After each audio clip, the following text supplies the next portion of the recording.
యాత్రలో పాలు పొందగా అంతరాత్మతో ప్రభుని వేడగా సాతాను క్రియలను జయించగా క్రీస్తు సాక్షులుగా జీవించగా సాతాను క్రియలను జయించగా క్రీస్తు సాక్షులుగా జీవించగా క్రీస్తు శ్రమలను ధ్యానింతుము కల్వరీ ప్రేమను ధ్యానింతుము క్రీస్తు శ్రమలను ధ్యానింతుము కల్వరీ ప్రేమను ధ్యానింతుము. యేసయ్య దివ్యనామములో మీ అందరికీ కూడా శుభాశీస్సులు.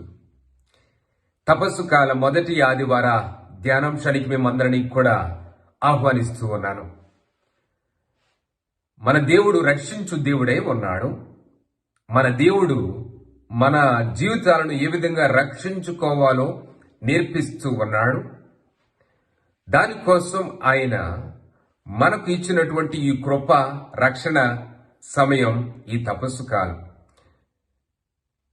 క్రీస్తు శ్రమల ధ్యానాంశం కోసం శ్రీసభ మనకిచ్చినటువంటి ఈ సమయంలో మనము వినేటువంటి వాక్యము కూడా మనలను ప్రేరేపిస్తూ మన ఆధ్యాత్మిక జీవితాన్ని బలపరుచుకుంటూ మన అంతఃకరణ శుద్ధి లోపించినప్పుడు దాన్ని ఏ విధంగా ఆత్మ ప్రేరణ చేత సవరించుకోవాలో దేవుని యొక్క వాక్కు మనకు నేర్పిస్తూ ఉంది. దేవుడు మనతో ఒప్పందాన్ని చేసుకునేటువంటి దేవుడు. ఇటువంటి ఒప్పందం అంటే ఆయన ఎప్పుడు మనకు తోడుగా ఉంటానని, తన కృపకు నోచుకున్న బిడ్డలను రక్షిస్తానని చెప్తూనే ఉన్నాడు. అలనాడు జలప్రళయం నుండి నోవాను కాపాడిన దేవుడు, అబ్రహామును, ఇస్సాకును, యాకోబును, ఇశ్రాయేలు ప్రజలను, అనేక మందిని భక్తులను కాపాడుతూనే ఉన్నటువంటి దేవుడు ఇప్పుడు మనందరినీ కూడా కాపాడుతూనే ఉన్నాడు. నమ్మక పాత్రుడు. గుర్తుంచుకుందాం, నోవాను దేవుడు కాపాడుతూ ఉన్నాడు. మిగతా వారిని ఏం చేస్తూ ఉన్నాడు అంటే వాళ్ళందరూ కూడా జల ప్రళయానికి గురయ్యి చనిపోతూ ఉన్నారు. ఎందుకని దేవుడు తన సృష్టి మీదే ఈ జల ప్రళయాన్ని కలగజేశాడు అంటే ఆదికాండము 6వ అధ్యాయము 5వ వచనంలో చెప్పబడుతుంది. దేవుడు సృష్టించినటువంటి మానవుడు చెడ్డవాడయ్యాడు, పరమ దుర్మార్గుడయ్యాడు, అనేక దుష్కర్యములు చేస్తూనే ఉన్నాడు.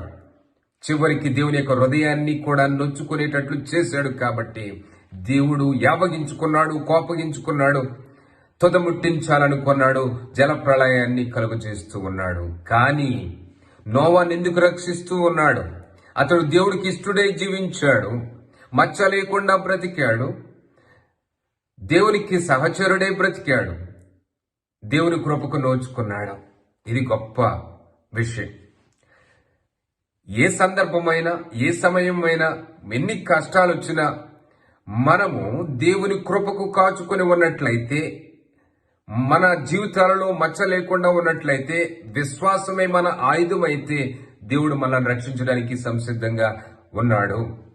కాబట్టి ఆదికాండం 9వ అధ్యాయంలో దేవుడు ఏ విధంగా అయితే నోవాతో ఒడంబడికను చేసుకుంటూ ఉన్నాడో, మనము కూడా ఈ జలముల చేత రక్షించబడినటువంటి ఈ నోవాలాగా జ్ఞానస్నానం అనేటువంటి జ్ఞానస్నాన జలముల చేత దేవునికి బిడ్డలుగా ఉంటూ ఉన్నాము. రక్షించబడడానికి మనం సంసిద్ధంగా ఉన్నాము. దేవుడు మనలను రక్షిస్తూనే ఉన్నాడు. అలనాడు ఏ విధంగా అయితే ఒక ఓడ ద్వారా నోవా కుటుంబాన్ని దేవుడు రక్షిస్తూ ఉన్నాడు, దివ్య సంస్కారాల ద్వారా దేవుడు మనలను రక్షిస్తూనే ఉంటాడు.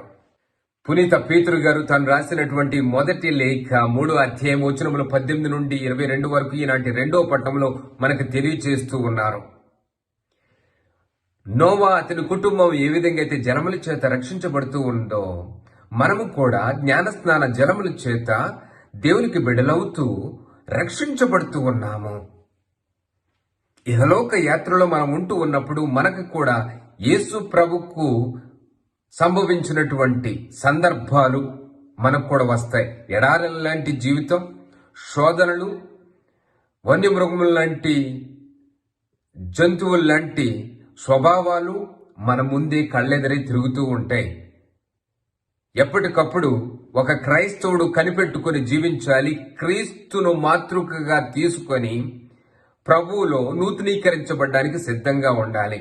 ఎందుకంటే భగవంతుణ్ణే వదిలిపెట్టలేదు సోదరులు, భగవంతుణ్ణి విడిచిపెట్టలేదు సాతాను. మనలను ఏనాడు కూడా అవి విడిచిపెట్టవు. కాబట్టి శక్తిని కూడగట్టుకోవడానికి శ్రీసభ మనకిచ్చినటువంటి గొప్ప సదావకాశము ఈ తపస్సు కాలం. ఈ కాలంలో మనము కూడా ప్రభు ఏ విధంగా అయితే తండ్రితో ప్రార్థనలో ఏకాంతముగా గడిపారో మనము కూడా ఆ విధంగా సంతోషంగా ఆయనలో గడపడానికి ప్రయత్నం చేయాలి. సోదరులను జయించడానికి మనము శక్తిని కూడగట్టుకోవాలి. ఏ విధంగా అయితే దేవుని యొక్క సాన్నిధ్యం ప్రభుతో ఉందో ఎడారిలో, మనకి కూడా దేవుని యొక్క సాన్నిధ్యం తోడుగానే ఉన్నది. క్రీస్తు శరీర రక్తముల చేత పోషింపబడుతూ ఉన్న మనము, దివ్య సంస్కారాల చేత నడిపింపబడుతున్న మనము, పరిశుద్ధాత్మ చేత నింపబడుతున్నటువంటి మనము ఎప్పటికప్పుడు దొరికిన ప్రతి ఒక్క అదృష్టమైన ఈ అవకాశాన్ని సద్వినియోగపరచుకోవాలి. క్రీస్తులో మనము విశ్వాసాన్ని పెంపొందించుకోవాలి. ఈ 40 రోజులు ఏ విధంగా అయితే జలప్రళయం 40 రోజులు ఉందో, ఏ విధంగా అయితే మోషే సినాయి కొండ మీద మరి ప్రార్థనలో గడుపుతూ ఉన్నారో, ఏ విధంగా అయితే ఇశ్రాయేలు ప్రజలు వాగ్దాన భూమికి చేరడానికి ముందు ఎడారిలో 40 రోజులు ప్రయాణం చేస్తూ ఉన్నారో, ఏ విధంగా అయితే యేసుప్రభు ఎడారిలో 40 రోజులు ప్రార్థనలో గడుపుతూ ఉన్నారో, దేవుని యొక్క శక్తి చేత మనం నింపబడాలని మనం కూడా కోరుకుంటూ ప్రాధేయపడి అడుగుదాం. ప్రభువా, నేను కూడా ప్రార్థన చేస్తూ ఉన్నాను. అనేక మార్లు నేను శోధనల చేత నింపబడుతూ ఉన్నాను, శోధనలోనే చిక్కుకుంటూ ఉన్నాను. నేను లెగలేని స్థితిలో ఉన్నాను, ఎందుకంటే నేను బలహీనుడైపోయాను. ప్రభువా, నా తప్పులను జ్ఞాపకం చేసుకోవద్దు. ఏ విధంగా అయితే కీర్తనాకారుడు 25వ కీర్తనలో ప్రార్థన చేస్తూ ఉన్నాడు, ప్రభువా నీ మార్గంలో నాకు తెలియచేయి, నీ త్రోవలో నన్ను నడిపించు, నీ త్రోవలో ఏమిటో నాకు తెలియచేయి అని ప్రార్థన చేస్తూ ఉన్నాడు. మనము కూడా అదే విధంగా ప్రార్థన చేద్దాం. చిన్ననాటి నుండి నేను చేసినటువంటి తప్పులను ప్రభువా నీవు జ్ఞాపకపరుచుకోవద్దు. నీకు విరోధంగా నేను పాపం చేశాను, నీ కృప చేత నన్ను దీవించండి అని ప్రార్థన చేసుకుందాం. ఈ కృపాకాలంలో బలంగా సాతాను ఎదిరించేవారుగా శక్తిని కూడబెట్టుకుందాం. కన్నీరు కారుస్తూ ప్రభుకు మొరపెట్టుకుందాం. దేవుడే మనకు శక్తిని దయచేస్తాడు. God bless you all. క్రీస్తు శ్రమలను ధ్యానింతుము, కల్వరి ప్రేమను ధ్యానింతుము.